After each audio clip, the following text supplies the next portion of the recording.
se um erro médico te deixasse grávida e colocasse um desconhecido na sua vida para sempre? Pior, um pai milionário que te despreza. O que você faria? Essa é a história da Ana.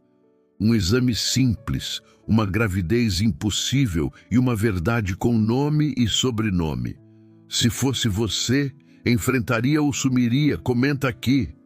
Ana acordou antes do despertador. Não houve sonho, só um vazio que escorria pelas paredes do quarto. Ela ficou deitada de lado, olhando a luz esbranquiçada que já começava a se infiltrar pela fresta da cortina. A cidade acordava lá fora com barulhos metálicos, buzinas presas no trânsito das 6:30, passos apressados no corredor do prédio. O apartamento cheirava a café requentado, a pano secando e flor cansada. No criado mudo, um vaso com 3 gérberas que haviam sobrado do dia anterior começava a pender. Ela passou o dedo nas pétalas como quem pede desculpas. O celular piscou 2 vezes. Uma mensagem de Marina, outra de uma cliente perguntando sobre um buquê não muito caro, mas que pareça caro. O coração de Ana bateu 2 vezes rápido e ela respirou fundo. A consulta na Clínica Aurora era hoje. No banheiro, a luz fria do espelho trazia de volta uma versão dela mesma que ela aprendia a aceitar. Olheiras cavadas, os cantos da boca ligeiramente caídos, aquele olhar que não desistia e que às vezes cansava por não desistir. Ela prendeu o cabelo em um coque, vestiu uma calça simples e uma blusa clara. No caminho para a cozinha, a ponta do tapete levantou e seu pé arrastou. O susto veio mais pelo reflexo do que pela queda que não aconteceu. Calma, ela disse, para o tapete, para amanhã, para si mesma. Encheu a caneca com o resto do café da garrafa, levou à boca e recuou na mesma hora. Amargo demais. E, no entanto, era isso que tinha. Bebeu 2 goles e descartou o resto na pia, como quem se desfaz de um presságio ruim. O elevador do prédio desceu arrastado, parando em quase todos os andares. Uma vizinha entrou com um cachorro que parecia um rolinho de pelúcia, cheirou a roupa de Ana, abanou o rabo. O cheiro da rua invadiu quando a porta abriu. Gasolina, caldo de cana, fumaça de pastelaria, o perfume penetrante de um jasmineiro que insistia em florescer na calçada estreita. Ela caminhou até o ponto, equilibrou-se com a mochila no ombro e a mão livre no ferro da cobertura do abrigo. O ônibus veio cheio, mas naquele dia o empurra-empurra parecia distante, como se a vida toda tivesse entrado em modo mudo, exceto pelos próprios passos e respirações. A Clínica Aurora ficava em um arranha-céu de vidro e aço que parecia sempre polido, como se fosse novo mesmo quando não era. O hall era alto e frio, o eco de saltos caros e a maciez dos tapetes. A recepção parecia uma ilha. Mulheres impecáveis digitavam rápido, sorrindo com cordialidade treinada. O nome de Ana havia sido confirmado por telefone no dia anterior. Deram-lhe uma pulseira que parecia um acessório bonito, mas era um código, uma senha, um jeito de dizer: você é um número, mas vamos te tratar como um nome. Por favor, assine aqui. Ela assinou. Leu as linhas pequenas e sentiu a pontada de medo habitual quando as palavras procedimento, consentimento, eventuais riscos, benefícios apareciam, mas decidiu confiar. Não era um salto no escuro, disse para si. Era um passo com lanterna. O elevador que levava aos andares clínicos tinha fundo de espelho e música suave. Ana tentou se ver naquele reflexo com indulgência. O coque, a blusa clara, a pulseira simples no pulso. Uma moça comum, uma moça cansada, uma moça que queria um berço, Uma moça que não desistia. A sala de espera era clara, com cadeiras confortáveis e revistas de saúde revezando com catálogos de viagens. Um casal cochichava num canto. Uma mulher olhava o relógio, um homem lia uma planilha no notebook, como se aquilo fosse a coisa mais urgente do universo. Ana sentou perto de um arranjo de orquídeas brancas impecáveis. Soube pela plaquinha discreta que eram trocadas 2 vezes por semana. Pensou no estoque da floricultura, no cuidado com as raízes, na água certa, no banho de luz no fim da tarde, na conversa que às vezes fazia com as plantas quando estava sozinha. É por pouco tempo, ela disse mentalmente às orquídeas, como se elas também tivessem uma consulta e um futuro para aguardar. Quando chamaram seu nome, ela levantou como quem foi puxada por um fio. A enfermeira que a conduziu tinha o sorriso padrão dos lugares caros. Gentil, treinado, distante. O corredor era branco, limpo a ponto de tirar qualquer cheiro. O consultório, amplo e silencioso. É rápido, tá bom? Só uma avaliação, disse a enfermeira. Ana assentiu. Deitou, ajeitou o jaleco descartável e prendeu a respiração. A máquina parecia um animal ligado, mas inerte. O ar era frio na pele exposta. Ela pensou no café que não havia tomado, na música preferida que esquecera de colocar nos fones. Pensou em Lucas. O nome veio como um eco que já não doía tanto, mas ainda existia. Não é o momento, ele repetia. O momento havia passado, e com ele uma parte dela que acreditava na construção compartilhada de uma vida. O divórcio, 2 anos atrás, não fora explosivo. Fora uma erosão lenta, como areia escorrendo por entre os dedos. Ele queria viagens, aventuras, uma vida sem amarras. Ela queria raízes profundas, um choro que rompesse o silêncio das madrugadas. Não é o momento, Ana.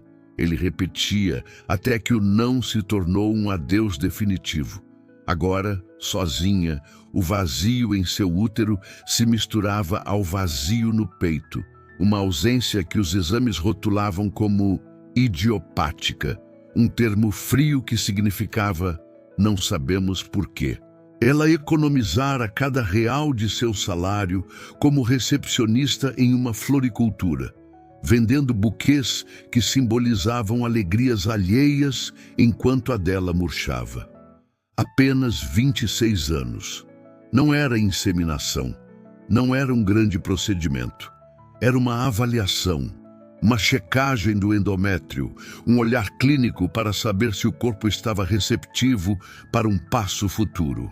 No 30º andar daquele arranha-céu reluzente de vidro e aço, Victor Santana reinava sobre seu domínio como um deus distante, moldando vidas com a precisão de um cirurgião e a frieza de um banqueiro. Aos 32 anos, ele erguera a clínica do zero, transformando-a no epicentro da fertilidade de elite. Um império que faturava milhões, restaurando famílias para os que podiam pagar o preço. Sua suíte executiva era um manifesto de poder minimalista. Paredes de mármore negro, uma escrivaninha de ébano que poderia servir de mesa de reunião para reis e uma vista panorâmica da cidade que se curvava aos seus pés como uma súdita obediente. Victor não acreditava mais em milagres. Ele os fabricava. O amor para ele era uma equação falha provada pela traição de Camila. Sua noiva de anos atrás, que o trocara por um rival nos negócios, deixando para trás não só um anel devolvido, mas uma cicatriz que sangrava desconfiança. Lealdade é ilusão, murmurava para si mesmo nas noites em que o uísque queimava sua garganta. Sua única concessão ao legado fora pragmática: armazenar a sua amostra genética na própria clínica. Um seguro frio para um herdeiro que, se existisse, seria moldado em seus termos, sem o caos das emoções. Naquela manhã, enquanto revisava relatórios de sucesso, 98% de taxa de implantação em ciclos premium, seu assistente bateu à porta. Senhor Santana, a gala da Associação Médica é esta noite. O conselho espera sua presença. Victor ergueu os olhos cinzentos, frios como o aço da mesa. Diga que tenho compromissos inadiáveis. Mas o assistente insistiu. Camila estará lá. O nome caiu como uma lâmina, e por um instante, a máscara de impassibilidade rachou. Que venha! Ela sabe o que perdeu. Ele dispensou o homem com um aceno, voltando aos números que nunca mentiam.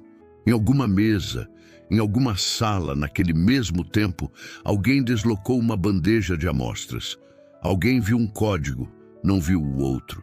Uma etiqueta sem dono se agarrava ao vidro de um tubo como um inseto que se recusa a soltar a janela. Um lapso. A exaustão de um plantão dobrado, o tipo de erro que os protocolos tentam esmagar e que, às vezes, escapa como água entre os dedos. O código VS001 dormia em um cofre de alta segurança, mas uma sequência invisível de cliques eletrônicos e ordens silenciosas colocou a amostra certa no lugar errado. A máquina não tem coração, mas tem memória. Fez o que mandaram, sem saber que não era para fazer. Quando a enfermeira disse, pronto, o corpo de Ana ainda tremia ligeiramente. Ela se vestiu devagar, agradeceu, perguntou quanto tempo levaria o resultado. Pouco, te mandamos por e-mail e a médica te liga para explicar. Sorriu, gentil. Ana sorriu de volta. O elevador a levou de volta ao lobby. As portas se abriram como se fosse um segredo. O vento da rua soprou no rosto dela, trazendo de volta o cheiro de pastel e gasolina, e um raio de sol escorregou entre os prédios, atingindo seu ombro com uma brandura quase infantil. Ela apertou a alça da bolsa e caminhou para o ponto. Na floricultura, o dia puxou Ana de volta para a terra. Atendeu pedidos, montou um arranjo redondo de rosas amarelas, separou as melhores tulipas para uma cliente exigente que sempre dizia surpreenda-me e depois pedia a mesma coisa. O dono, seu Sérgio, andava com o lápis preso atrás da orelha e uma planilha mental de dívidas. Quando não havia clientes, Ana conversava com as plantas. Você aguenta firme, tá? À tarde eu te troco de vaso. O dia terminou com ela sentindo os pés mais leves do que o coração.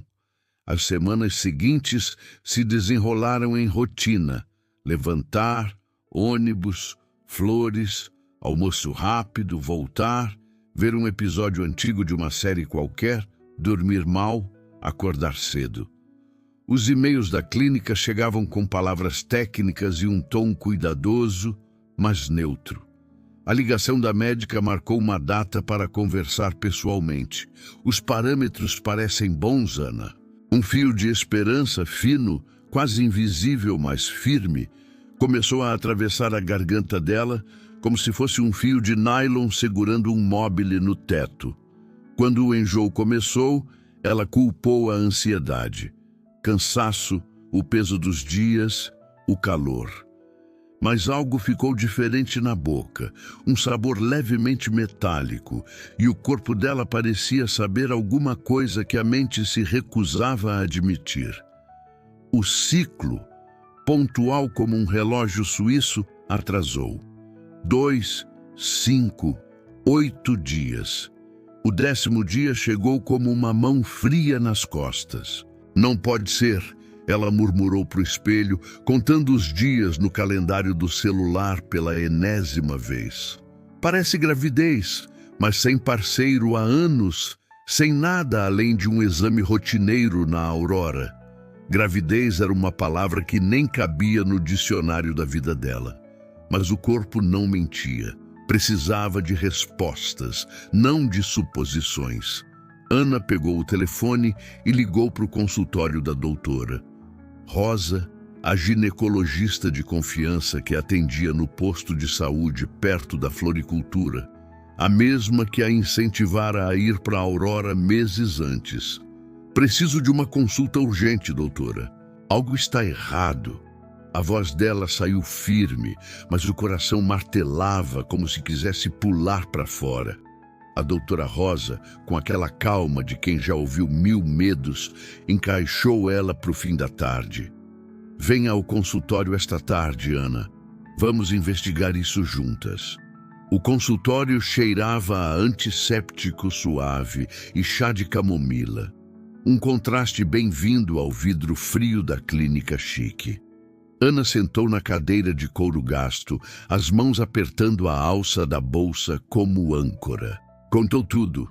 O enjoo que vinha em ondas pela manhã, o cansaço que grudava nos ossos, os seios sensíveis, o atraso que não explicava. É como se o corpo estivesse mudado, doutora. Mas eu não entendo como. A doutora Rosa ouviu com atenção, inclinando a cabeça ligeiramente, os olhos atentos por trás dos óculos. Fez algumas perguntas curtas sobre o ciclo, os sintomas, o histórico recente. Então, com uma pausa pensativa, disse: pelos sintomas e pelo seu atraso, Ana, isso soa muito como uma gravidez inicial. Vamos confirmar com exames para ter certeza. O mundo parou por um segundo. Ana piscou, o ar preso na garganta. Gravidez? Impossível, doutora. Eu não tive ninguém. Há anos. Foi só aquele exame na Aurora, uma checagem simples do endométrio. Não pode ser. A voz dela saiu trêmula, como se as palavras fossem pedaços de vidro. A doutora Rosa assentiu devagar, sem surpresa. Já vira esse pânico antes. Entendo o choque, Ana. Às vezes, o corpo nos surpreende de formas que a mente não espera, mas vamos fazer os exames agora mesmo. Um beta-HCG no sangue para quantificar e um ultrassom se necessário. Respire fundo. Vamos esclarecer isso passo a passo, juntas. O exame de sangue foi rápido, uma picada que doeu menos que a espera. Ana ficou ali, olhando as paredes brancas do consultório como se fossem um mapa sem norte. O celular tocou menos de 1 hora depois. Era a doutora Rosa, a voz baixa e gentil. Ana, o exame confirmou. Você está grávida. Venha amanhã para o ultrassom e conversarmos sobre os próximos passos. O ar queria escapar e ela puxou até o estômago doer. Sentou no chão da loja, encostou a cabeça na prateleira de vasos e a palavra grávida repetiu-se dentro dela como uma bola quicando em câmara lenta. Não veio alegria como nos comerciais de margarina. Veio pavor, veio perguntas, veio um abraço de gelo que começou pela nuca. De quem? A pergunta não era para o telefone, era para o ar. Só havia um lugar onde algo tinha atravessado a fronteira do corpo dela naquele período: a Aurora. O pensamento brotou inteiro, sem pedir licença, e ficou ali como uma lâmina. Ela ligou para Marina. Contou sem conseguir contar, chorando e rindo e soluçando no mesmo espaço. Marina ouviu, deixou o silêncio existir por uns segundos, depois disse: você não está sozinha. Amanhã eu passo aí. No dia seguinte, o ultrassom mostrou um pontinho pulsante na tela. Prova irrefutável do que o corpo já sussurrava. 6 semanas. Bate com a data do exame. A roupa foi a mesma da consulta. O caminho conhecido. O lobby, o mesmo. As orquídeas brancas continuavam frescas. Mas tudo parecia deslocado, como se alguém tivesse inclinado o cenário um pouco para a esquerda. Ana chegou à recepção com os passos que a indignação dá, firmes, decididos, sem barulho. Oi, bom dia. Eu preciso falar com o Victor Santana, por favor. É urgente. A recepcionista ergueu uma sobrancelha treinada para ser discreta. O senhor Santana não atende casos individuais. Posso encaminhar você para o setor responsável. A voz dela era redonda, correta. Ana sentiu algo ferver na base da garganta. Não é um caso, é um erro grave. Eu estou grávida. Eu não tenho parceiro há anos. A única intervenção foi aqui. A recepcionista mirou a tela, mirou Ana, mirou o telefone. Havia um roteiro para aquele tipo de insistência, mas havia também qualquer coisa nos olhos de Ana que quebrou o roteiro. Discretamente, ela fez uma ligação curta, sussurrada. Um segurança apareceu com a neutralidade de um espelho. Por aqui, por favor. Ana sentiu a perna tremer. Entrou no elevador privativo com o coração batendo nas têmporas.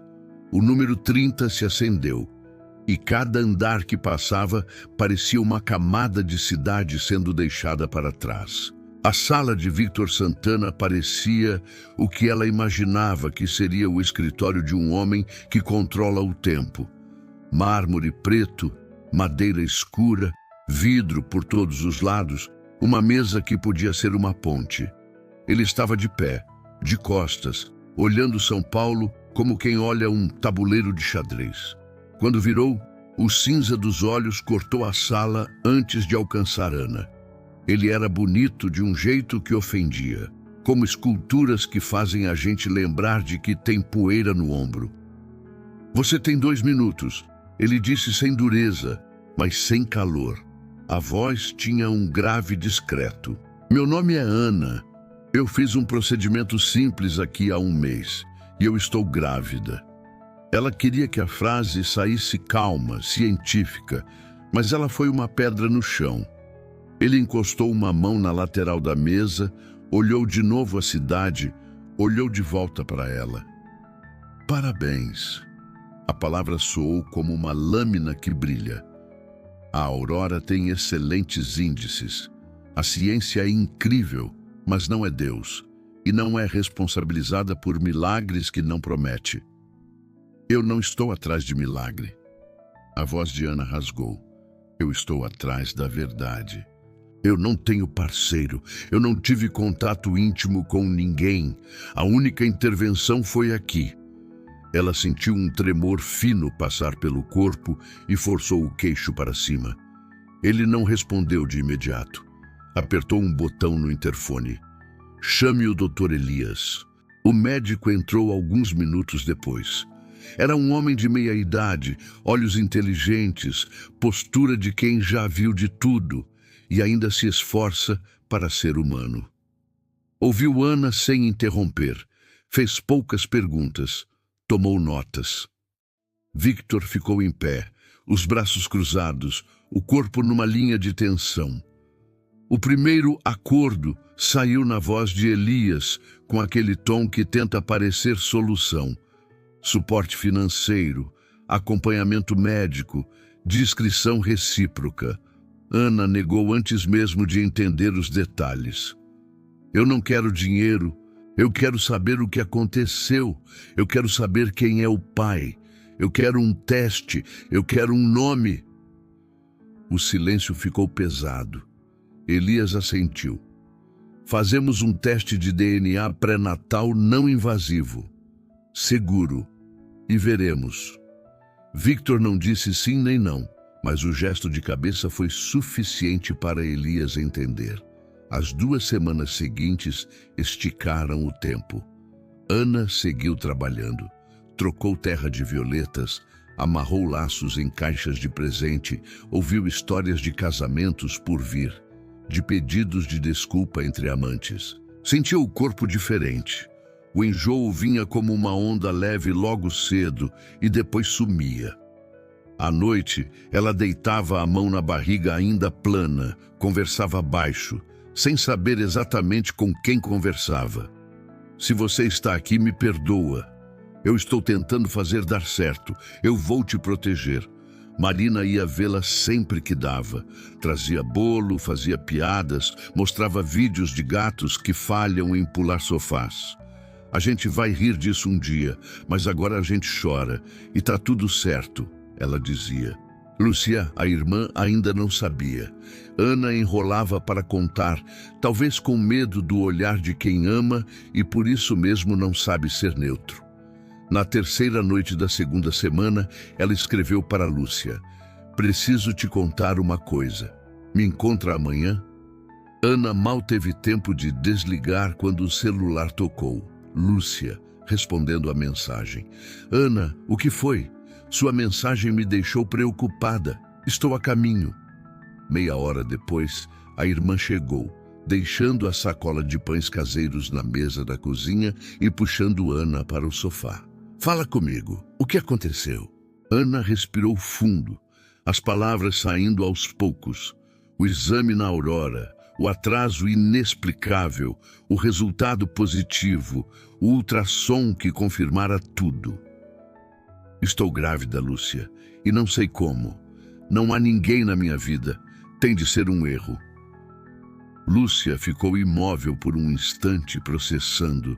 Depois apertou a mão dela com firmeza. "Meu Deus, você está bem? E o bebê?" Não era julgamento, era preocupação pura, o instinto de enfermeira unido ao de irmã. Ana balançou a cabeça, os olhos marejados. "Não sei, mas preciso descobrir. Não consigo sozinha." Lúcia assentiu, puxando-a para um abraço breve, mas intenso. "Você nunca está sozinha nisso. Eu estou aqui. Vamos resolver juntas. E se for um erro, vamos corrigi-lo.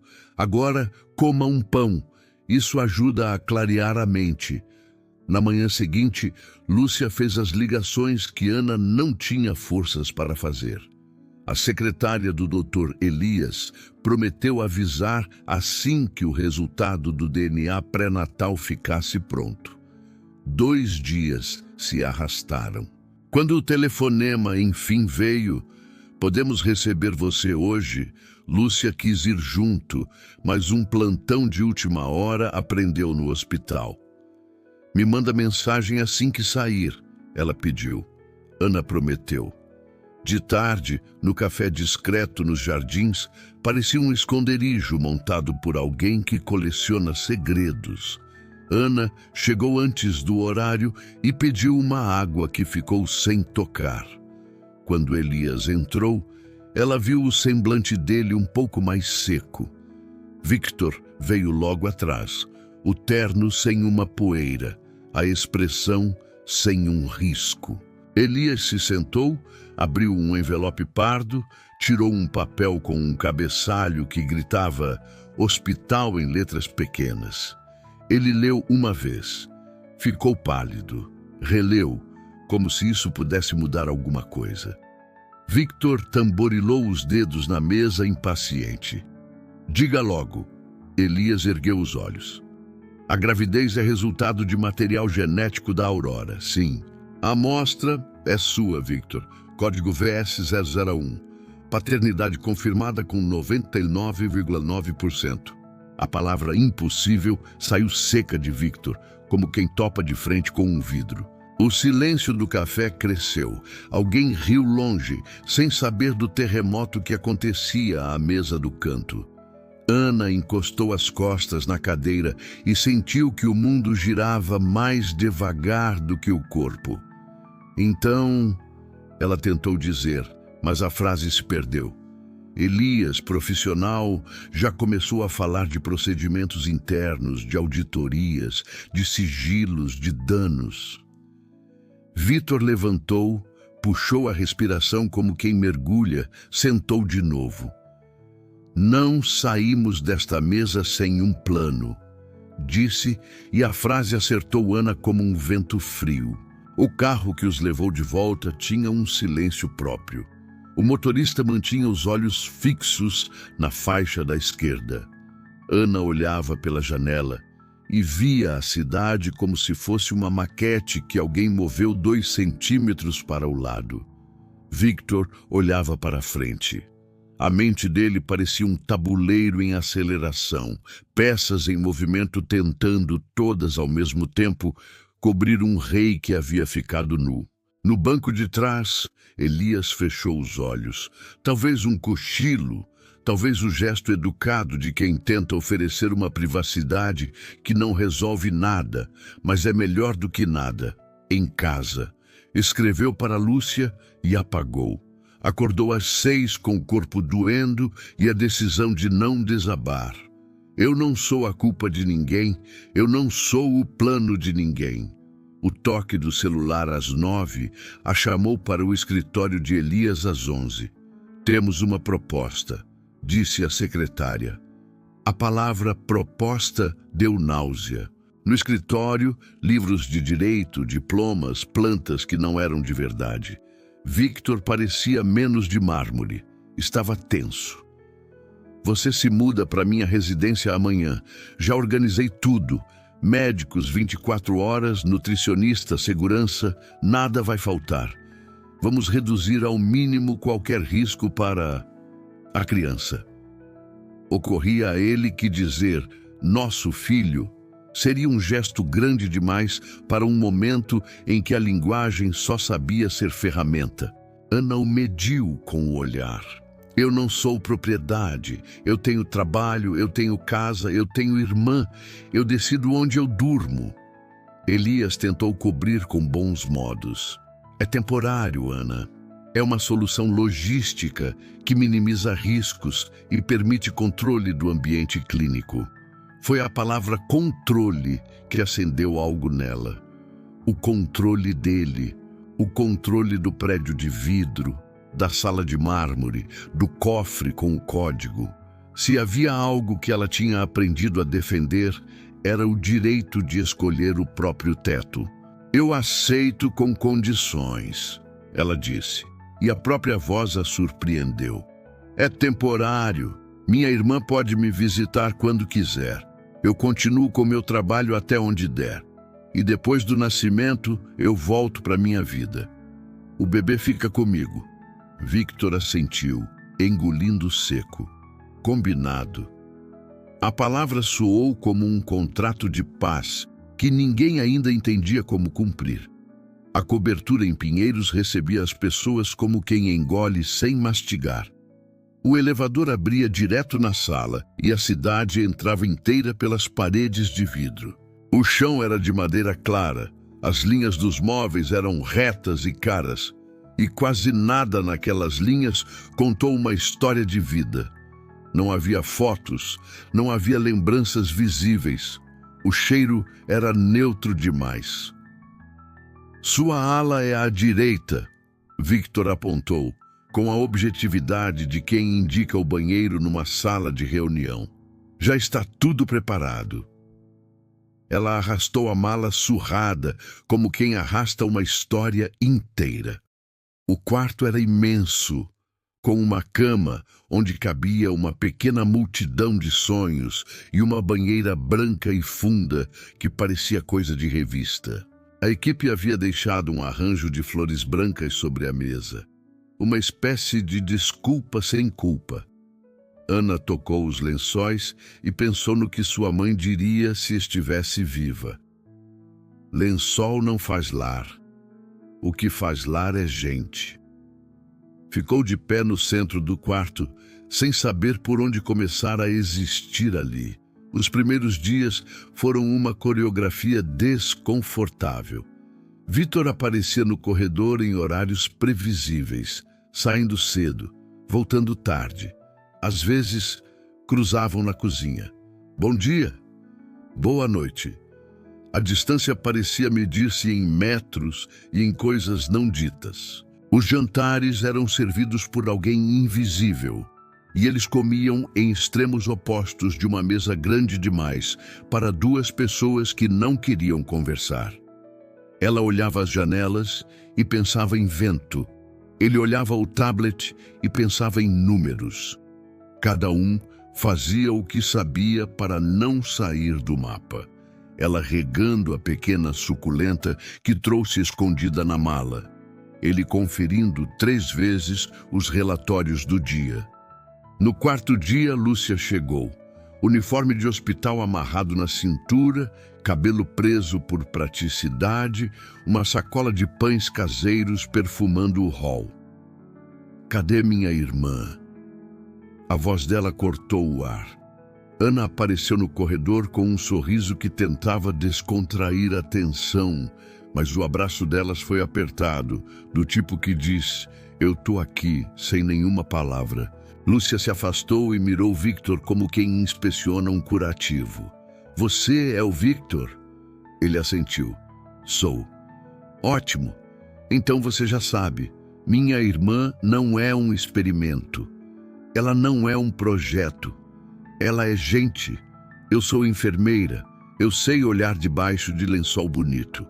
Se você a tratar mal, eu levo ela daqui hoje."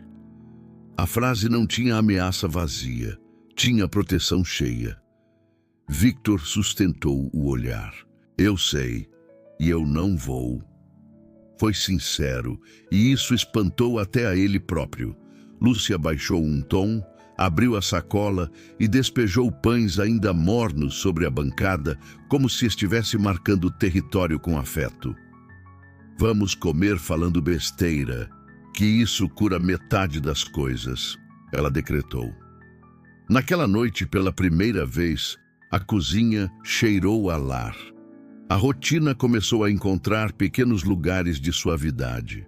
Ana acordava cedo e ficava no terraço, olhando a cidade pontilhada de antenas e telhados, as mãos na barriga, sussurrando coisas que nem ela sabia se eram promessas ou desculpas. Victor passava e fingia não ouvir. Às vezes, ouvia. Quando percebeu que o chá de gengibre ajudava, começou a aparecer com uma caneca de água quente com rodelas finas. Bom para o enjoo. Deixava na mesa meio sem jeito, como quem não sabe onde colocar as mãos. Ana dizia obrigada e bebia. O chá aquecia também um pedaço do silêncio. Na primeira consulta pré-natal após a mudança, Victor foi junto, com a desculpa de protocolo. Ficou de pé num canto do consultório como uma estátua bem vestida. A médica sorriu, conduziu, passou o gel, encostou o transdutor. O som apareceu do nada. Tum-tum-tum, apressado, insistente, um tambor pequeno tocando dentro de um casulo. O ar mudou de temperatura. Ana mordeu o lábio para não chorar. Victor viu o pontinho pulsando na tela como uma estrela que aparece no céu cedo demais e, sem plano, respirou fundo. A mandíbula relaxou por um segundo. Algo mudou dentro dele. A médica disse: "É forte." E ninguém respondeu porque a resposta era de um outro idioma que eles ainda estavam aprendendo. Foi numa madrugada de azia. Ana desceu descalça para a cozinha, onde uma luz suave emanava da tela do laptop de Victor, aberta sobre a ilha, iluminando apenas o suficiente para ele rabiscar anotações em um bloco. Ela acendeu só a luz da geladeira, um brilho frio que se misturou ao azul noturno da tela, e procurou um copo. A prateleira estava alta demais. O copo grande escorregou e o corpo dela oscilou um pouco para trás. Antes que caísse, mãos firmes seguraram seu pulso e sua cintura. O toque foi tão rápido quanto um susto, mas teve calor. Victor estava ali, trabalhando na ilha. O cheiro dele era amadeirado. A camisa estava com as mangas dobradas. Por um segundo, os dois ficaram parados, muito próximos, ouvindo o barulho de vidro tremendo numa prateleira. Os olhos de Ana subiram para os dele por reflexo. O olhar dele desceu para a boca dela por acidente. Um segundo que dentro durou 3. A cozinha era um lugar de superfícies frias e linhas retas, mas naquele instante virou um lugar de pele. Victor recuou primeiro, como quem se aproxima de um fogo e lembra que pode se queimar. Limpou a garganta. "Vou pedir para abaixarem as prateleiras." Foi embora antes que ela respondesse. Ana ficou com o coração batendo nos ouvidos e a mão ainda lembrando o calor da mão dele. Sabia ali que havia mais coisas vivas entre eles do que os dois queriam admitir. No dia seguinte, as prateleiras estavam mais baixas. No final daquela semana, chegaram mensagens que não eram endereçadas a eles dois. Eram do mundo. Um site publicou uma nota. O título era cruel e certeiro, como quem atira para matar. A caçadora de fortunas da fertilidade. A matéria falava de uma florista ambiciosa que havia fisgado o magnata do 30º andar com uma gravidez conveniente. Havia fotos, uma delas saindo da floricultura, outra desfocada na sacada da cobertura, outra ainda de um dia em que ela esperou o carro no meio-fio com a mão no ar. A nota citava fontes próximas ao executivo e uma funcionária da clínica que preferiu não se identificar. A narrativa estava servida, com condimentos de maldade e pitadas de mentira. Comentários vieram como um enxame. Ana leu os primeiros parágrafos e sentiu o estômago embrulhar.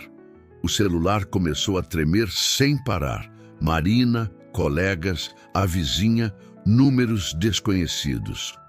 Não lê, Marina mandou. Bloqueia tudo. Mas uma vez que o anzol entra, é difícil não puxar. Ela estava na biblioteca quando Vitor a encontrou, com o telefone na mão, os olhos úmidos, o rosto tenso num ângulo que doía de ver. Ele soube na hora do que se tratava. O assessor já havia ligado, cada alarme já havia disparado. No rosto dele, duas forças brigaram. A velha desconfiança, alimentada por uma voz com perfume de gala, e a imagem presente daquela mulher que, cedo, sussurrava coisas para um bebê que ainda era som. Vitor atravessou a sala, pegou o celular da mão dela sem violência, mas com decisão, e jogou no sofá como quem tira uma arma de perto de uma criança. Eu sei quem você é, ele disse, firme. Não isso. Não havia cálculo naquele momento. Havia escolha. Eu acredito em você, Ana. A frase caiu nela como um cobertor quente num dia de chuva. Não curou tudo, mas interrompeu a febre. Eu vou resolver, ele disse, já discando. Eduardo. Eduardo atendeu na primeira chamada. Era o tipo de advogado que parecia ter sido desenhado com régua. Terno que não faz vinco, cabelo que não desvia, voz que não falha. Preciso que você rastreie de onde saiu a matéria.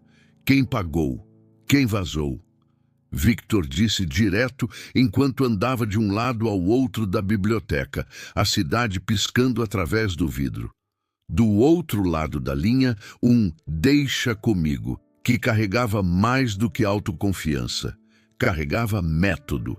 Na manhã seguinte, Eduardo entrou na cobertura com uma pasta, um tablet e um olhar que varria a sala como quem monta um mapa.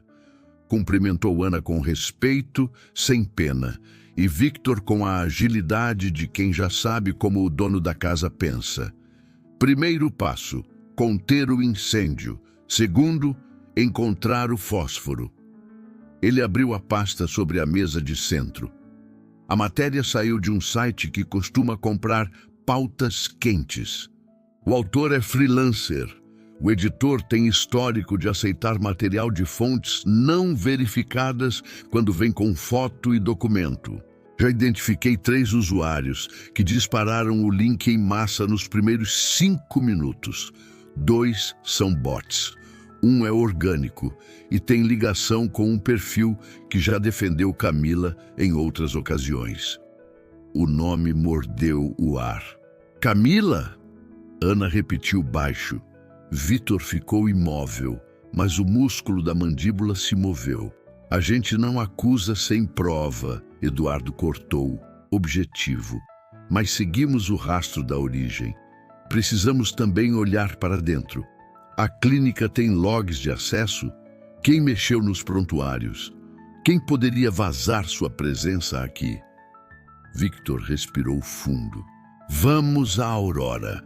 O elevador privativo da clínica levou ao andar dos servidores. Lá, o ar tinha outra textura. Um frio que era mais do que temperatura. Era controle.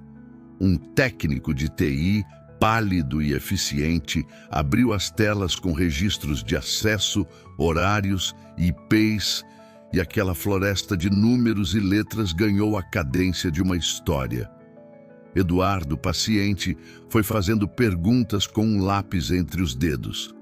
Cada clique deixava rastro, cada rastro um carimbo de hora.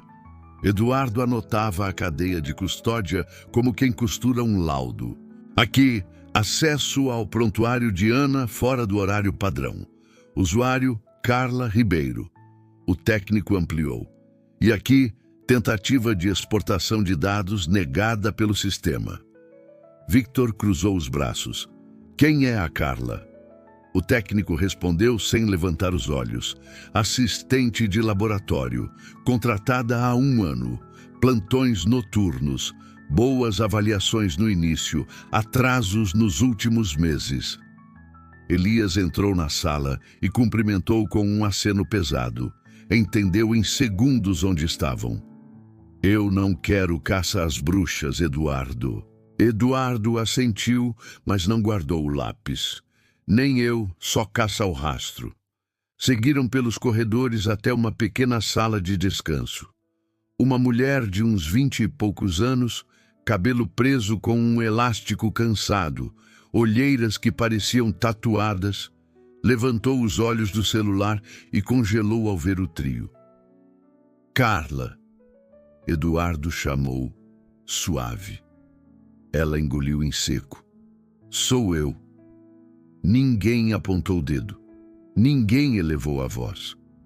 Eduardo pediu para conversarem em um lugar neutro e sugeriu um café ali mesmo na área comum.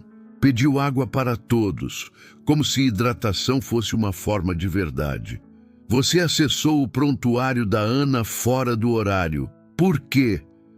Carla oscilou entre versões que não se sustentavam. Eduardo não apertou. Abriu o tablet, mostrou os logs.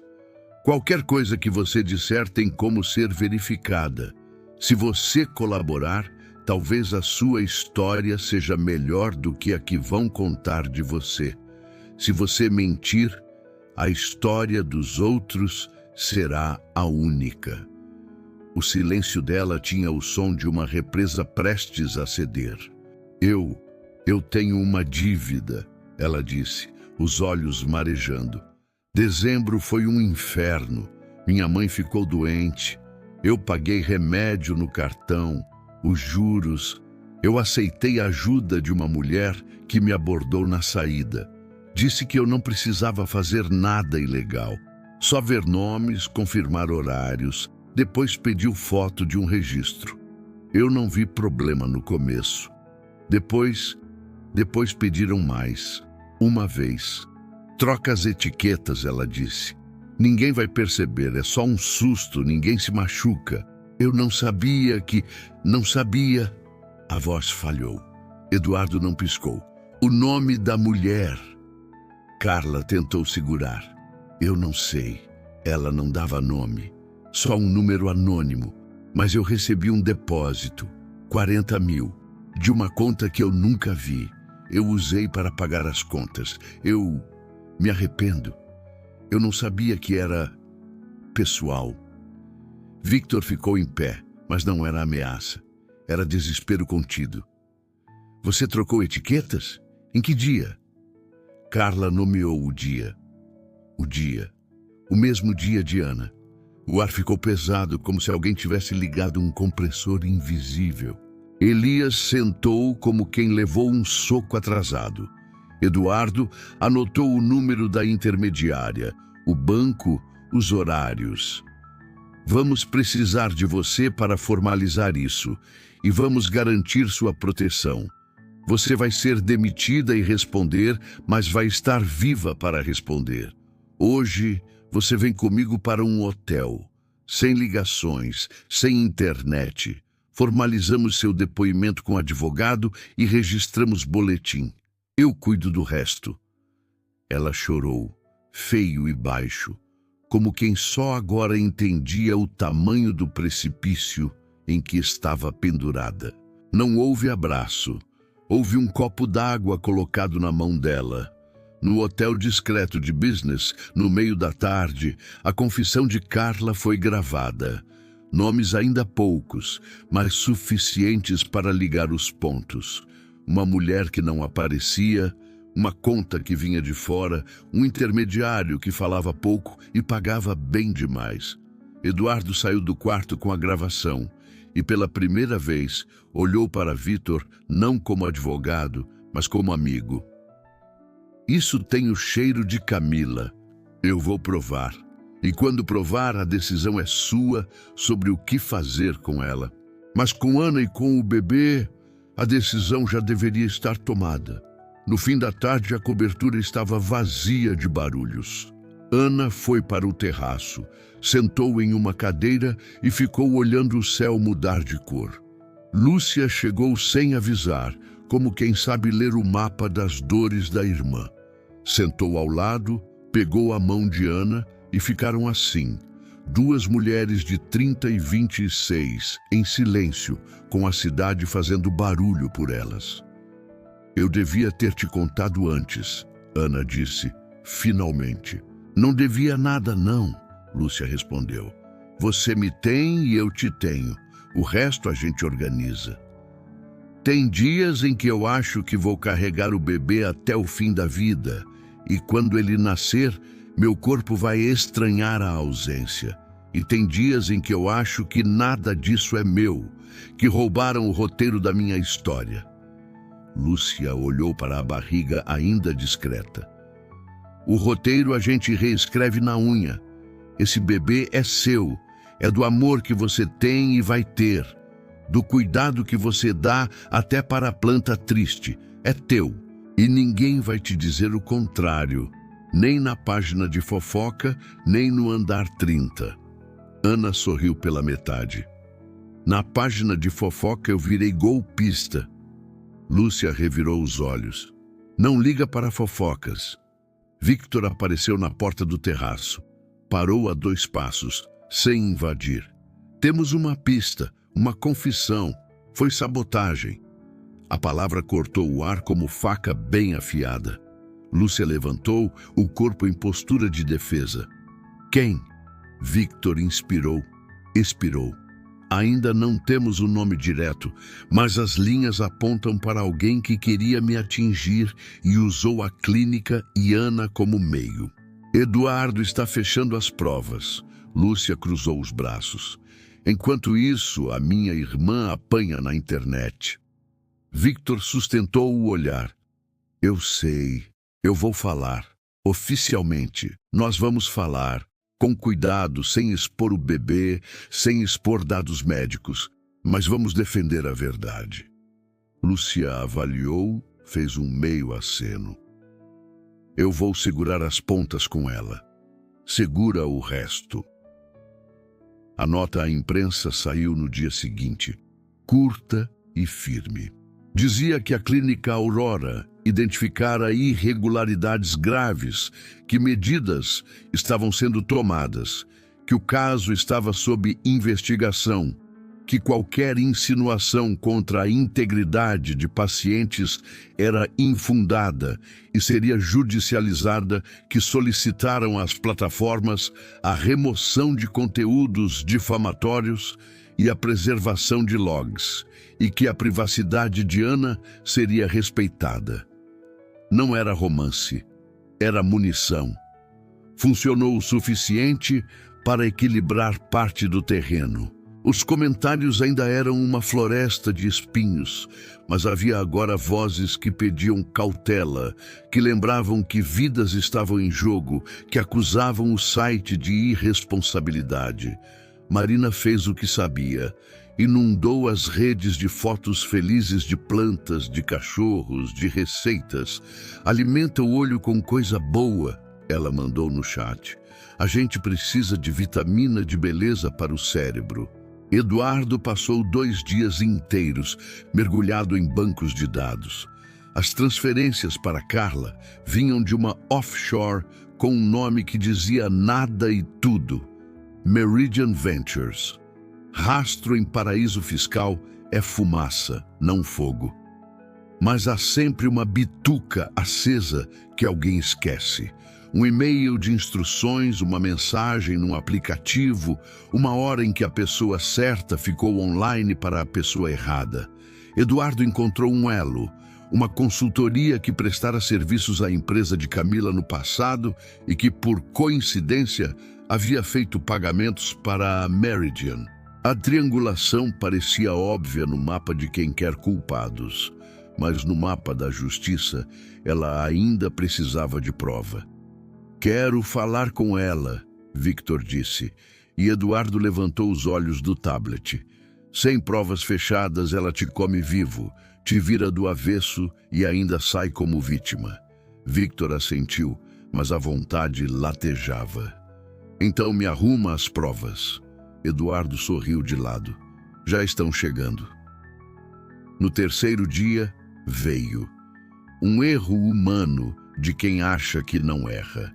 A assistente pessoal de Camila, apressada, reenviou a si mesma um e-mail com instruções para resolver o assunto da florista e copiou sem querer um endereço de e-mail corporativo antigo de Eduardo que ele mantinha como isca. No anexo, um PDF com pontos de contato e valores que sozinhos eram só fumaça, mas que somados aos logs, as transferências e a confissão de Carla, viravam fogo suficiente. Eduardo reuniu cópias impressas e versões assinadas digitalmente, organizando a pasta como quem ajusta o paletó do noivo. Vamos fazer direito, ele disse para Victor, sem cena, sem grito. Você chama, mostra, fala o que precisa e manda sair. O resto é comigo. Victor assentiu e ligou. Camila, preciso falar com você, hoje, na cobertura. Do outro lado, a voz dela veio doce como xarope que gruda na garganta. Que coincidência, eu também. O elevador apitou às 11h27 da noite. A porta abriu e Camila entrou como quem pisa num tapete vermelho que inventou para si.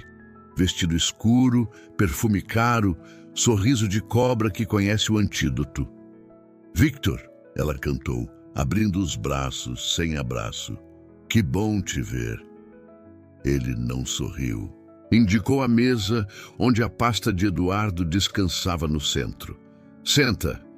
Ela sentou, cruzou as pernas, ajustou o cabelo com a mão que exibia um anel que não era o que um dia fora. Fiquei sabendo da sua situação. Quis te prevenir. Essas meninas... Victor não deixou a frase terminar. Abriu a pasta, puxou uma sequência de papéis e foi organizando como quem monta um quebra-cabeça que já sabe a figura final. Logs de acesso, transferências, o e-mail errado, a confissão de Carla. Reconhece? Ele perguntou sem elevar a voz. Camila arqueou uma sobrancelha. Que encenação! Isso aqui não prova nada. Sabe como é? Em negócios tudo pode ser interpretado. Interpreta para mim, então. A voz dele era lisa. Ela pegou um papel, folheou outro, devolveu o terceiro. As pupilas dilataram por um segundo. O sorriso dela rachou e reapareceu, menor. Você sempre gostou de teatro, Victor. É seu charme. Mas o que você quer? Que eu diga, fui eu, para te dar o prazer de me expulsar como num filme? Ele não respondeu. Só a olhou, e algo por trás dos olhos cinzentos acendeu uma lâmpada fria. Você mexeu com a minha clínica, com a vida de uma mulher que nunca te fez nada, com um bebê. Por quê? Camila deu de ombros, e o gesto foi o primeiro humano da noite. Porque você não entende outra linguagem além de custo, porque você só respeita o que sangra no balanço, porque eu quis te lembrar que você não é Deus. Victor ficou de pé. Não era raiva quente, era raiva fria. Acabou. Ele apontou para a porta. Você vai sair agora. Você vai receber um processo que vai te ocupar pelos próximos anos. Você vai devolver cada centavo que usou para financiar o seu jogo. E vai responder por sabotagem, violação de sigilo e danos morais. E você vai passar o resto da sua vida lembrando que armou contra um bebê. O olhar dela vazou por um instante. Não culpa, mas risco. Você não tem coragem, ela arriscou, antiga conhecedora das fraquezas dele. Tenho.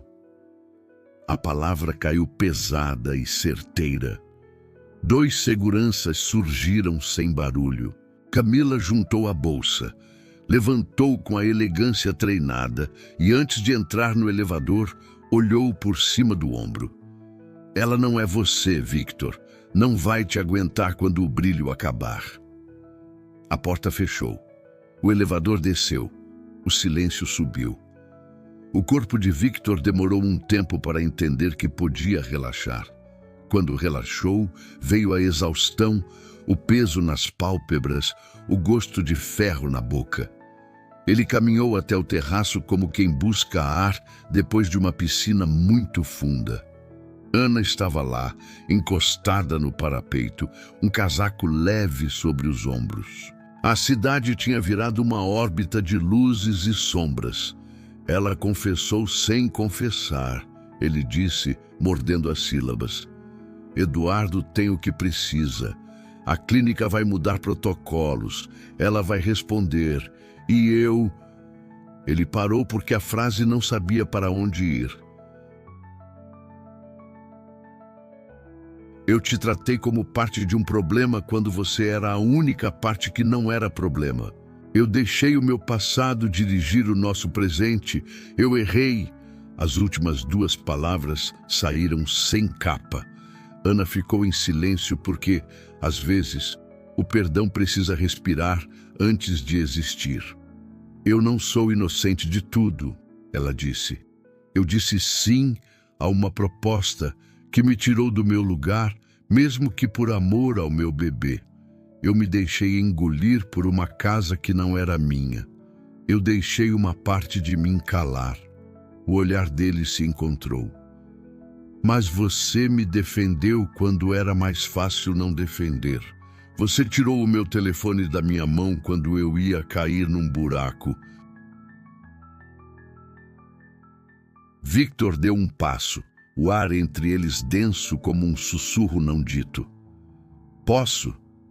Ele não perguntou exatamente o quê. Pediu permissão para cruzar o limiar invisível do espaço dela, com o respeito de quem sabe que intimidade não se invade. Ana assentiu, mínima, o queixo mal se movendo, mas os olhos dizendo sim em ondas. Ele se aproximou devagar, a respiração dele misturando-se à dela, e a mão, grande, calejada de noites insones, desceu hesitante até a curva suave da barriga dela, sob o tecido fino da camisola que o luar filtrado pela janela tornava quase translúcido. O toque foi um roçar de palma aberta, quente e reverente, como se ele estivesse redescobrindo um contorno que o tempo havia escondido. Seus olhos seguiram o gesto, descendo para a linha gentil do corpo dela, e ali, na penumbra que os envolvia como um véu cúmplice, ele a viu de verdade. Linda, não na luz crua do dia, mas na vulnerabilidade nua daquela silhueta. Curvas que contavam histórias de risos abafados e noites sozinhas. Uma beleza que se revelava em texturas reais, em respirações entrecortadas e que o deixou sem ar por um instante eterno. A mão dele demorou ali, traçando um círculo lento, como se pedisse licença para mais. E Ana sentiu o calor subir, não só da pele dele, mas de algo que se acendia dentro dela. O beijo veio então, inevitável, com a delicadeza de quem encosta numa ferida que cicatriza e a fome de quem atravessou um deserto de palavras contidas. Não era um beijo de filme de ação. Era um beijo de filme que fica, daqueles que ecoam depois dos créditos. Foi breve e inteiro, um selo em pele ainda marcada pelo toque anterior. Quando se separaram, estavam mais leves e mais pesados. Leves do que jogaram fora no silêncio. Pesados do que assumiram no calor compartilhado. Nos dias seguintes, a casa aprendeu a nova geografia. Havia ainda silêncios, mas não eram hostis. Eram silêncios de quem está se ouvindo. Lúcia passou a vir mais, e não só para vigiar. Trazia sopas, sentava no sofá, ria alto, contava histórias do plantão. Ana gargalhava com a mão na barriga e Victor ria do riso delas. Os jantares mudaram de ponta para um meio confortável. Às vezes comiam na bancada. Às vezes no sofá, com um prato no colo e um documentário que ficava em pausa, porque as conversas sempre empurravam a história da TV para mais tarde. A Aurora virou obra. Protocolos reescritos, cadeados mudados, pessoas revistas. Elias liderou como quem carrega nas costas uma ponte que precisa ficar de pé. Entrou sala por sala, ouviu quem precisava ser ouvido, demitiu quem precisava ser demitido, cuidou de quem tinha sido ferido por dentro sem ter culpa de nada. A gente cuida de útero, mas hoje a gente precisa cuidar do coração, ele disse numa reunião e ninguém achou piegas. Um sábado de sol trouxe uma trégua. Ana e Victor foram a uma feira livre, de máscara e boné, daqueles disfarces que fazem mais sentido para quem está usando do que para quem vê. Compraram mangas, provaram pastel quente que queimou a língua de Victor, e Ana riu dele com carinho novo. Uma senhora no box das verduras, que não lê sites de fofoca porque já me basta a novela, elogiou a pele de Ana. Gravidez faz isso, brilha por dentro. Ana agradeceu com os olhos marejados. O mundo, por um instante, foi simples e bom. À noite, Marina apareceu com uma sacola de filmes antigos, pipoca e um abraço que parecia festa de aniversário. Hoje eu vim para fazer barulho e esquecer internet, ela anunciou. Sentaram os três no sofá. Lúcia chegou depois com um pote de brigadeiro de colher, porque grávida precisa de razões para existir, e essa é uma... Victor, que não sabia o que fazer com tanto doce na mesa, pegou uma colher, provou e fez uma cara de surpresa verdadeira. Isso é perigoso. Todos riram. A cena, tão comum, parecia milagrosa na casa que antes tinha eco demais. No meio da semana, a clínica organizou uma reunião com pacientes antigos para reforçar protocolos de segurança e oferecer um canal direto de comunicação. Victor subiu no palco pequeno de auditório sem teleprompter. Falou pouco, disse que falharam, que corrigiram, que a vida de cada pessoa ali era maior do que qualquer estatística. Recebeu perguntas duras e respondeu sem se esquivar. À noite, Ana o esperou no terraço com 2 canecas de chá. Você foi bem, ela disse, e ele sorriu cansado. Eu só disse a verdade. Ela o olhou com a gentileza de quem já viu o outro despido de armaduras. Nem sempre é fácil. Eles ficaram em silêncio olhando a cidade. Theo chutou. Foi forte. Ana pegou a mão de Victor e colocou em cima da barriga no lugar certo. Sente? Ele sentiu. O rosto dele se abriu em uma surpresa que parecia a do menino que um dia ele foi e que ele cuidava tanto para não lembrar. Ele me chutou. Você mereceu, Ana brincou. Eles riram e riram mais, e por um instante o mundo inteiro coube naquele pequeno movimento. 2 dias depois, Eduardo ligou tarde. Está pronto. Victor atendeu com a respiração presa. A ação está redigida, a denúncia pronta, as provas anexadas. Eu também redigi uma carta à imprensa no seu nome, sem vitimismo, sem espetáculo. Vai por mim. Victor disse que sim. E tem uma coisa a mais, Eduardo completou. A tal rede que espalhou a matéria, comprei o domínio do bot principal. Agora, se alguém tentar acessar, cai numa página com uma receita de pão da Lúcia. Victor riu alto, talvez pela primeira vez em semanas. Você é um criminoso do bem, Eduardo sorriu no fone. Eu prefiro artesão. Quando a carta saiu, o efeito foi diferente da primeira nota. Tinha nome, tinha rosto. Victor assinava, pedia desculpas, assumia responsabilidade pela clínica, informava a ação contra os responsáveis e pedia respeito à privacidade de Ana. A internet, aquele mar que ninguém controla, se mexeu. Não virou paraíso, mas o vento mudou de direção. E no mundo real, que era onde Ana precisava existir, o caixa da floricultura deixou de cochichar quando ela entrava. A vizinha parou de olhar de lado no elevador e a moça da padaria colocou um pão a mais no saco, porque a gravidez dá fome. Pequenas políticas públicas de ternura.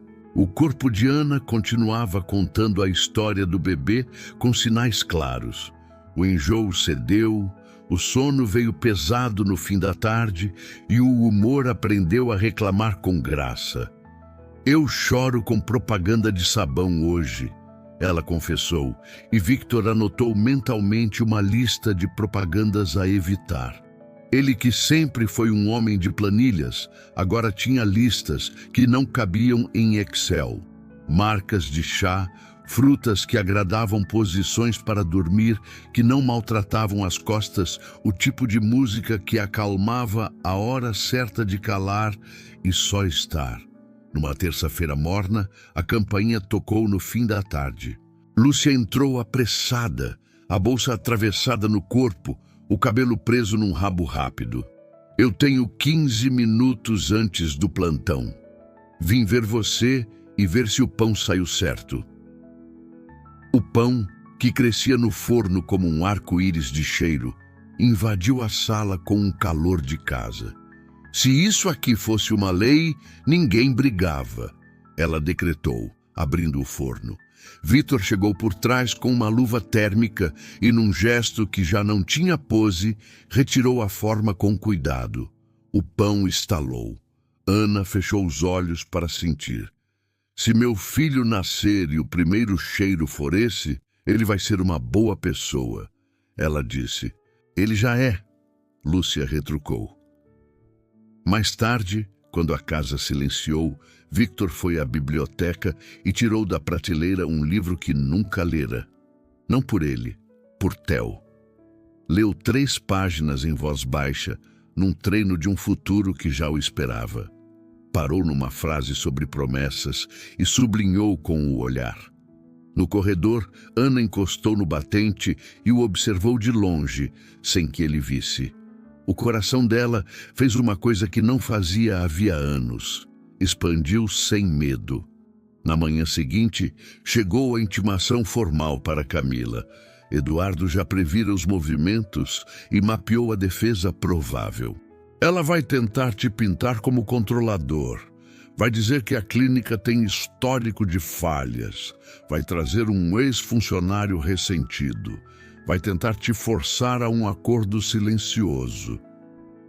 Victor ouviu e, pela primeira vez, não quis resolver tudo em um telefonema. A gente sustenta, ele disse, pelo bebê, pela Ana, pela clínica que vai continuar existindo quando essa poeira baixar. Eduardo o examinou com aprovação contida. E por você, completou, e Victor não negou. À tarde, Ana e Victor foram a uma aula de preparação para o parto. Sala pequena, outras barrigas, outras histórias. Uma doula explicou respiração, posições, o trabalho do corpo. Ana se via ali no meio de outras mulheres que também carregavam universos no ventre e se sentiu menos ilha. Victor, que domina as salas de reunião, ali era aluno. Prestou atenção como quem aprende a montar algo frágil. Em uma dinâmica, pediram para os parceiros massagearem as costas das gestantes com uma bola de tênis. Victor hesitou, depois colocou a bola no ponto certo. E Ana relaxou de um modo que quase doeu. Quando a aula acabou, a doula os olhou com ternura prática. Olhar cura, ela disse, e tocar com respeito cura também. Nessa noite choveu. A cidade tinha cheiro de terra e de asfalto lavado. Ana estava com a cabeça no colo de Victor no sofá, os pés cobertos por uma manta leve. Ele passava a mão nos cabelos dela com um cuidado que a surpreendia. Eu tenho medo, ela disse, sem levantar a cabeça. Do quê? De perder isso que está nascendo sem a gente perceber. De acordar e virar estranhos de novo. Ele pensou antes de responder. Estranho é o meu idioma nativo, mas eu estou aprendendo o seu. Se eu tropeçar, me puxa de volta. Ela sorriu sem abrir os olhos. Eu puxo. A madrugada foi tranquila, a manhã generosa, e à tarde uma visita inesperada. Dona Zuleika, a vizinha do antigo prédio de Ana, apareceu com uma sacola de panos de prato bordados. Para casa nova, ela disse sem cerimônia, entrando como quem conhece a energia de uma casa com apenas 2 passos. E para dizer que falaram de você lá, mas eu disse que fofoca tem perna curta e a verdade anda de salto. Ana riu e abraçou a senhora. Victor desceu o tom respeitoso e recebeu uma bênção não solicitada que caiu bem. Deus te faça bom pai, Zuleika falou, olhando nos olhos dele. Ele engoliu e assentiu. Amém. No fim de semana, decidiram montar o berço. A caixa chegou com diagramas que pareciam uma língua escandinava dentro de um quebra-cabeça. Victor se equipou de chave Allen e seriedade excessiva. Ana leu as instruções em voz alta com uma impostação dramática que fazia Lúcia gargalhar, sentada no chão comendo uvas. Peça B encaixa na peça C com o parafuso X que você nunca encontra. Achei o X, Victor devolveu triunfante e logo depois perdeu. Foram 2 horas de parafusos, 3 de risadas e 1 minuto de silêncio, quando o berço ficou de pé, firme, bonito e real. Ana passou a mão na madeira clara e imaginou uma mão ainda menor segurando seu dedo. Victor encostou a testa na dela por 1 segundo. Não disseram nada, disseram tudo. Nessa mesma noite, Eduardo mandou uma mensagem curta. Audiência de conciliação marcada. Victor mostrou a tela para Ana. Ela respirou fundo. Eu não quero ver o rosto dela, disse. Não precisa, Victor assegurou. Eu vejo por nós. Ela assentiu. Obrigada. No escuro do quarto, Ana ficou em pé diante do berço e falou com Theo. Contou o que tinha sido, prometeu o que podia, pediu força pelo que ainda não sabia. Dormiu com a mão na barriga e sonhou com água morna e luz amarela. A audiência foi mais teatro do que justiça costuma admitir. Camila chegou com um advogado que parecia uma continuação do terno e com um cheiro de quem não teme perder porque aprendeu a ganhar contornando regras. Eduardo e Vítor sentaram juntos. O juiz, cansado e atento, explicou os limites. Houve propostas indecentes, houve frases preparadas. Houve, sobretudo, um momento em que Camila tentou cumprir a profecia que tinha dito na noite do confronto. Ela não vai te aguentar quando o brilho acabar. Vítor não respondeu. Não para ela. Respondeu para o juiz. O brilho que me interessa agora é a luz do ultrassom. E o barulho que me importa é o tum-tum-tum do meu filho. O juiz fez um movimento mínimo com a cabeça, uma espécie de respeito silencioso. Camila sorriu menos. Ao final, não houve acordo. Houve processo. E naquela sala que cheirava a papel e ar-condicionado, Vítor escolheu ser menos espetáculo e mais homem. Quando voltou para casa, Ana o esperava com um embrulho simples, uma manta de algodão, tricotada por ela e Lúcia em tardes de conversa. Não é perfeita, ela pediu desculpas por um fio que escapava num canto. É nossa, Vítor corrigiu, e passou o dedo pelo fio solto com um cuidado que parecia promessa. O tempo, enfim, começou a passar como tempo bom passa, no ritmo de quem não quer que acabe, mas sabe aproveitar. O bebê cresceu por dentro e por fora. Ana começou a andar mais devagar e a rir mais fácil. Vítor, que sempre correu, aprendeu a esperar o elevador sem checar o relógio. Lúcia, que é prática, ensinou os dois a instalar a cadeirinha no carro. Marina ensinou uma playlist de músicas que acalmavam qualquer incêndio interno. Num fim de tarde específico, o céu de São Paulo resolveu presentear um pôr do sol que parecia ter sido patrocinado por uma marca de tintas. No terraço, Ana encostou no parapeito e Vítor ficou atrás, um braço em volta dela, a mão aberta descansando na barriga, como se pudesse segurar o mundo se o mundo resolvesse cair.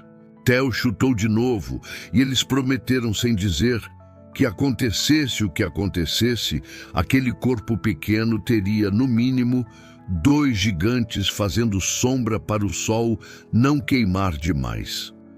Havia dias em que Ana chorava, porque um comercial mostrava um cachorro reencontrando o dono. Havia noites em que ria, porque Vítor, disciplinado, lia em voz alta um livro sobre amamentação, como se estivesse estudando um manual de montar foguete. Lúcia começou a fazer marcações do calendário. Consultas, ultrassons, aula de banho no bebê, datas para descansar. Descanso também é compromisso, ela dizia, rabiscando corações ao lado. Uma tarde a cidade ficou cinza e o vento rodou de um jeito que trazia cheiro de mudança. Ana sentiu uma fisgada diferente, um peso mais baixo, o corpo se preparando. Não era dor de novela, era uma informação que só o corpo entende fluente. Deitou no sofá com uma almofada nas costas. Ouviu o barulho da chuva miúda nas janelas. Vítor cancelou uma reunião que parecia importante até não ser mais. Sentou ao lado dela, a mão grande cobrindo a mão pequena. Se for hoje, eu tô pronto, ele disse encarando o teto, como se fosse uma promessa escrita em letras invisíveis. Se não for hoje, eu também, ela devolveu. E um riso pequeno, cúmplice, uniu os dois como uma linha. No consultório, a médica confirmou o que o corpo já anunciava. Theo estava pronto para escolher o caminho, e o caminho estava pronto para recebê-lo. Podemos esperar. Está tudo bem. Voltar para casa com essa espécie de luz verde silenciosa deixou tudo mais nítido. Vítor, que sempre viveu de prazos, respirou. Aprendeu a ficar de prontidão sem paralisar. Preparou a mala do hospital, conferiu 3 vezes, escreveu num papel o que já estava escrito no celular, porque uma parte dele precisava ver o plano no mundo físico. Ana, que sempre confiou no invisível, sentiu-se segura. Separou a manta que tricotou com Lúcia, comprou um pacote de fraldas a mais, porque fraldas têm poder de acalmar medos antigos. Na véspera do que ninguém sabia que seria a véspera, houve pizza na cozinha e risadas no corredor. Marina trouxe uma caixa com cartões de boas-vindas escritos à mão. Oi, Theo, aqui quem fala é a parte do mundo que vai te achar lindo. Lúcia ensinou a dobrar bodes em rolinhos perfeitos. Vitor tentou aprender, falhou na primeira, acertou na segunda, comemorou como se tivesse ganho um campeonato. No final da noite, quando as luzes baixaram e as vozes cansaram, Ana ficou no terraço sozinha, a mão na barriga, o coração tranquilo. Quando você quiser, eu tô pronta. Quando você não quiser, eu espero, sussurrou. O vento fez um carinho de resposta. Em madrugada chegou com chuva fina e o som distante de pneus abrindo poças. Às 3h14 da manhã, uma contração veio como uma onda que lambe a areia e recua. Ana abriu os olhos sem susto. Às 3h22, outra, um pouco mais firme, como se a água tivesse subido um degrau. Às 3h31, mais uma, agora com um recado. Estamos indo. Ela tocou o braço de Victor. Acho que começou. Ele sentou num salto, e por um segundo, o velho Victor, o do controle, quis se vestir depressa e ligar para o hospital, para o motorista, para o mundo. Mas o novo Victor respirou com ela. Tem tempo. Vamos cronometrar. Vamos respirar como a doula ensinou. Eles fizeram exatamente isso. Deitados de lado, mãos dadas, contaram juntas as respirações, pontuaram as contrações com tá passando, passou. Theo fazia força por dentro e eles faziam força por fora, cada um do seu jeito, todos no mesmo barco. Às 5 em ponto, o tempo entre as contrações encurtou e a intensidade ganhou voz. Lúcia, que dormia ali por intuição teimosa, já estava de pé, calçando um tênis com uma mão e penteando o cabelo com a outra. Pegou a mala, checou documentos, pediu um carro e mandou mensagem para a médica. Estamos indo.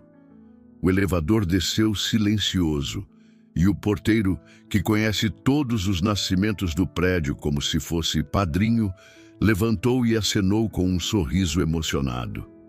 Vai dar tudo certo, disse. O hospital tinha o cheiro da manhã e da limpeza.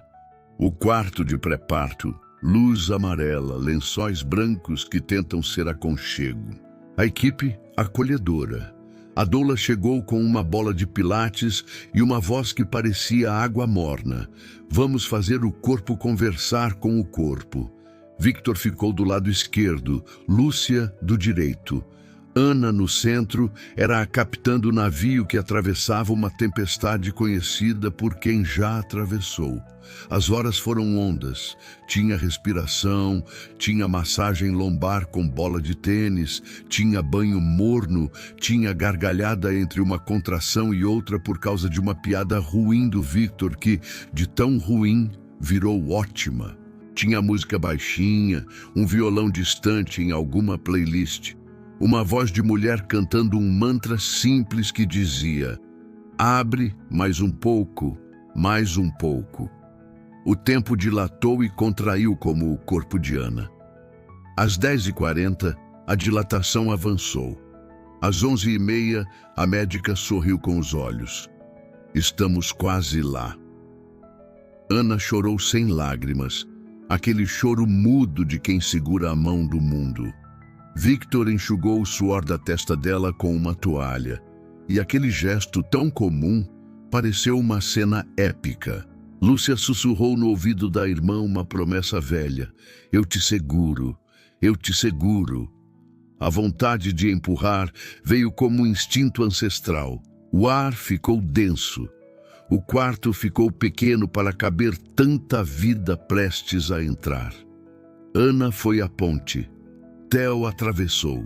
O choro cortou o ar como uma linha que ligava dois pontos distantes. Era agudo, presente, inteiro.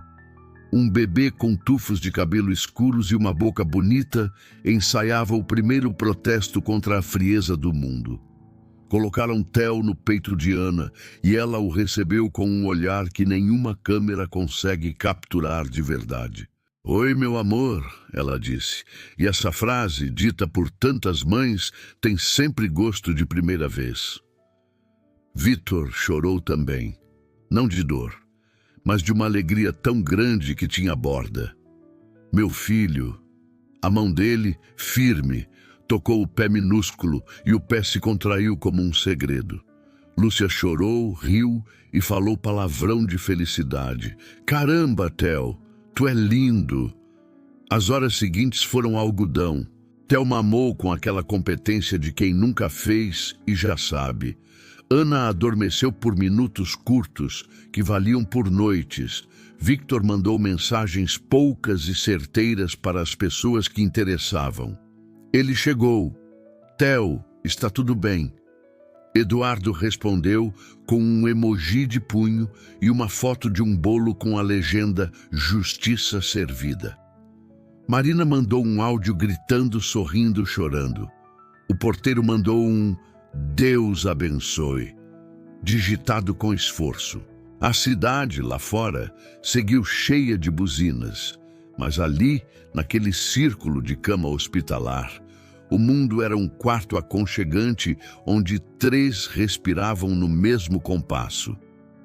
De volta à cobertura, a casa já não era a mesma. O berço parecia ter mais sentido do que toda a arquitetura.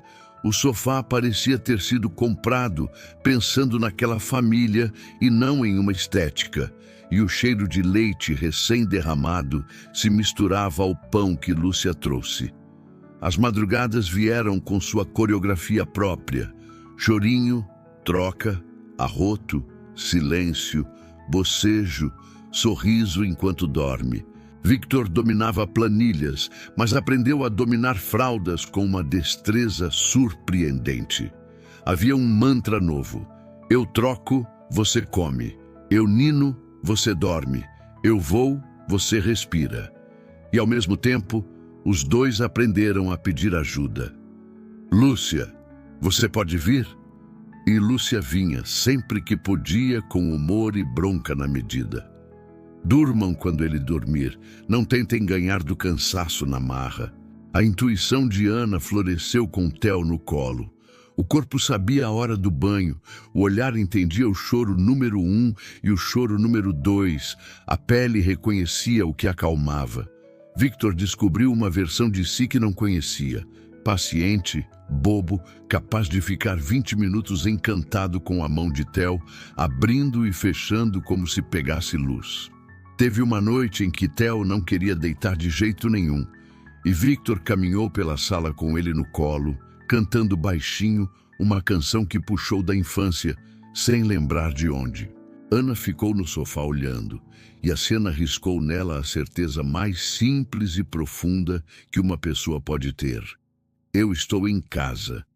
O mundo que sempre pede conta, pediu. A audiência virou processos, notícias viraram desfazimentos.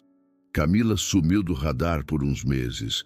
Depois, apareceu em uma nota neutra sobre viagens e se tornou menos personagem e mais passado. A clínica se reergueu com protocolos reforçados e uma cultura menos invencível. Elias seguiu amigo e médico. Eduardo, como prometido, foi artesão. Fios certos, amarrações discretas, o tecido da justiça sendo costurado com a paciência de quem sabe que pressa rasga trama. Aos poucos, o caso virou mais memória do que presença. Theo completou 3 meses numa manhã de céu lavado. Houve bolo simples com cobertura caprichada, vela de número improvisada com 2 velhinhas finas lado a lado, risos em vídeos tremidos de celular. Marina trouxe um bode ridículo de fofo com desenho de abacate. Lúcia, um macacãozinho com bolso que não serve para nada, além de matar de amor. Victor tirou foto de Ana amamentando, mas não para postar, para guardar. Para lembrar de como é bonito o que ninguém vê, ele disse. Ela o beijou rápido, uma gratidão que não precisou de discurso. Os dias viraram meses e em um ano a casa tinha um ritmo que era dança e cotidiano. Theo engatinhava como quem descobre a América em cada quina e cada sombra. O choro começou a ser frase, os sorrisos tinham autoria, os passos, tentativa. Havia tardes em que Ana e Victor se olhavam no meio do caos. Brinquedos no chão, panela no fogo, pacote de lenço aberto, e riam do absurdo que é a vida quando ela é viva. Havia noites em que caíam os dois no sofá, e em 3 minutos o sono vencia qualquer série. Havia manhãs com café passado na hora e pão de Lúcia ainda morno. Havia, sobretudo, um laço, a certeza de que tudo o que importava podia ser segurado com as 2 mãos, e que não cabia em nenhuma planilha. No dia em que Theo deu os primeiros passos, a sala virou estádio. 1, 2, 3, queda em câmera lenta, e um aplauso que assustou e emocionou ao mesmo tempo. Theo chorou, depois riu da própria queda, depois levantou com aquela coragem que a infância empresta. É assim que a gente faz, disse Ana emocionada. Cai e levanta. Victor, com os olhos úmidos, completou. E quando não dá para levantar sozinho, a gente levanta junto. Alguns dias depois, numa noite de brisa boa, Victor chamou Ana para o terraço. Havia algo diferente no ar, mas ela não percebeu de cara. O céu exibia poucas estrelas e a cidade, generosa, estava mais silenciosa do que o normal. O terraço tinha algumas velas discretas, nenhuma ostentação. Ana riu. Você está romântico. Ele, nervoso e contido, respirou. Eu tive a ajuda da Lúcia para não exagerar. Ela gargalhou. Ainda bem. Victor a puxou para perto, as mãos seguras na cintura dela. Lembra do primeiro jantar aqui? Lembro. Eu estava na ponta da mesa e você na outra. Parecia que a gente tinha um oceano entre nós. E eu te via como prisão, ele confessou. E eu te via como carcereiro. Ela devolveu sem dor. Hoje eu te vejo como casa, ele disse. E eu te vejo como caminho. O silêncio que veio depois foi abraço. Victor tirou do bolso uma caixinha. Não era enorme, não era espalhafatosa. Era bonita, simples, com um anel que brilhava sem gritar. Ele se ajoelhou, não porque precisava do ritual, mas porque precisava do símbolo. Ana, eu fui criado para acreditar que amor era falha de cálculo. Você me mostrou que amor é a única equação que, quando dá errado, ensina, e quando dá certo, salva. Você derreteu o gelo que eu guardava como armadura. Não quero te pedir em casamento porque a gente tem um filho. Quero te pedir porque com você eu gosto de quem eu sou. Casa comigo? Não por Theo, não por dever, por nós. A voz dele falhou no final. E isso, mais do que qualquer palavra, respondeu à pergunta. Os olhos de Ana encheram como quem vê o mar pela primeira vez. Sim, ela disse, e foi um sim grande, sem medo. O beijo veio como confirmação do que já era verdade fazia tempo. Theo, que dormia no quarto como se participasse, soltou um resmungo que virou silêncio. Lúcia, atrás da porta, chorou quietinha para não estragar o momento. Marina, em casa, recebeu uma foto do anel na mão de Ana. Respondeu com 50 emojis de coração e um áudio desafinado cantando "Eu tô sentindo uma coisa que eu não sei explicar".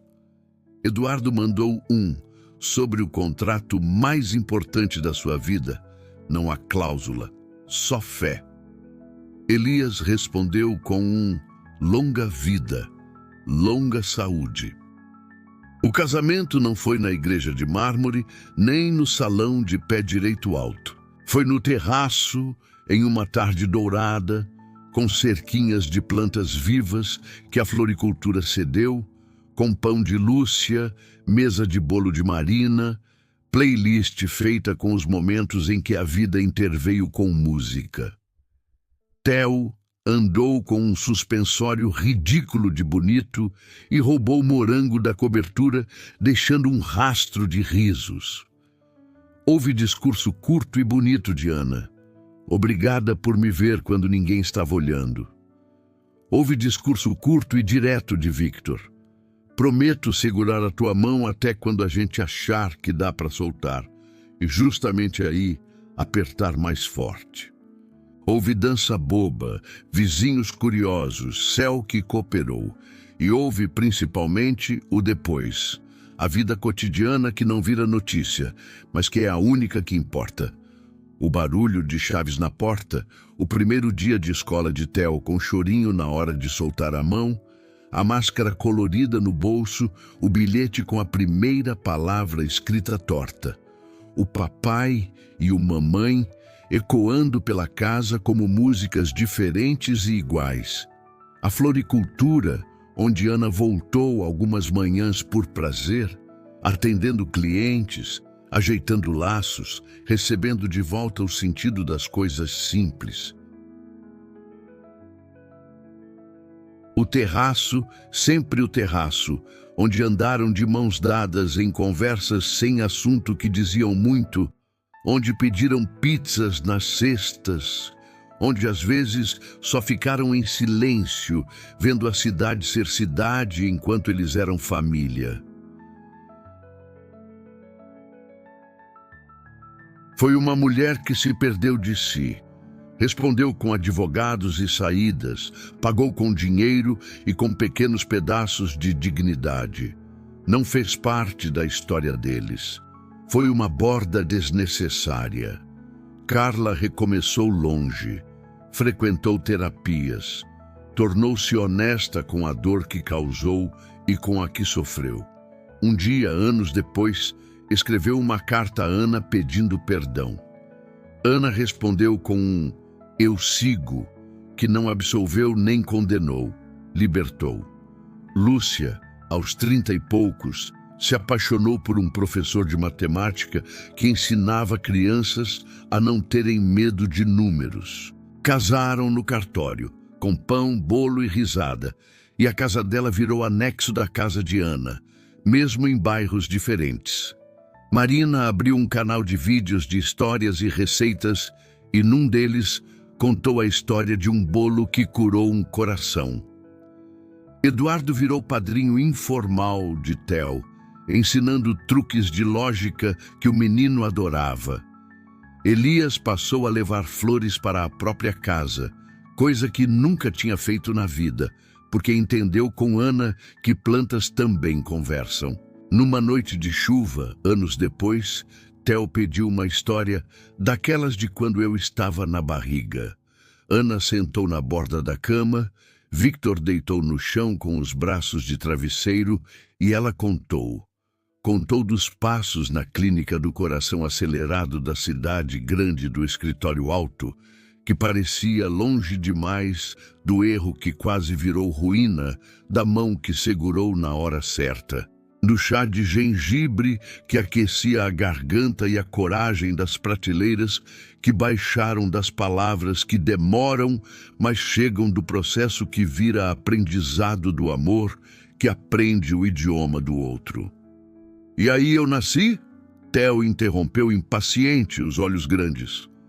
Aí você nasceu, Victor respondeu, e a casa acendeu a luz que faltava. E se o erro tivesse acontecido com outra pessoa? Theo perguntou, daquela curiosidade que não poupa os pais. Ana olhou para Victor. Então o mundo teria inventado outro caminho para a gente se encontrar, ela disse.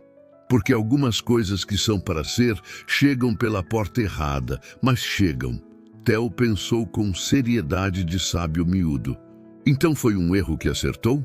Foi um erro que a gente transformou em acerto, Victor corrigiu suave. Porque a vida também é o que a gente faz com o que fizeram com a gente. Theo dormiu no meio de um bocejo grande. Ana e Victor ficaram um tempo ali, em pé na porta, olhando. O barulho da chuva na janela era música que não cansa. A casa, que um dia foi fria, tinha agora marcas de vida. Um risco de giz no rodapé, uma meia perdida embaixo do sofá, uma foto torta de propósito na parede. Victor pegou a mão de Ana. Às vezes, eu ainda tenho medo de estragar. Ela apertou de volta. Medo é bom. Mantém a gente atento, só não deixa ele dirigir. Ele sorriu. Eu deixo você dirigir. Ela riu alto. A gente reveza. No terraço, o vento trouxe cheiro de terra. Ana encostou a cabeça no ombro de Victor. Obrigada por ter sido casa quando eu só tinha parede. Ele beijou o alto da cabeça dela. Obrigado por ter sido caminho quando eu só tinha mapa. Ficaram assim, um pouco. A cidade, como sempre, viveu o que tinha que viver. E eles, lá, viveram o que escolheram viver. Se você chegou até aqui, é porque essa jornada também te escolheu. Às vezes, a vida entrega um erro embrulhado em silêncio, e a gente, do lado de cá, abre com cuidado, arruma canto, dá nome, cria coragem e transforma. Qual erro virou acerto na sua história? Se essa narrativa te abraçou, deixa seu relato, seu like e ativa o sininho. Isso ajuda o canal a continuar trazendo histórias que aquecem, provocam e lembram. Amor é trabalho de artesão, dia após dia.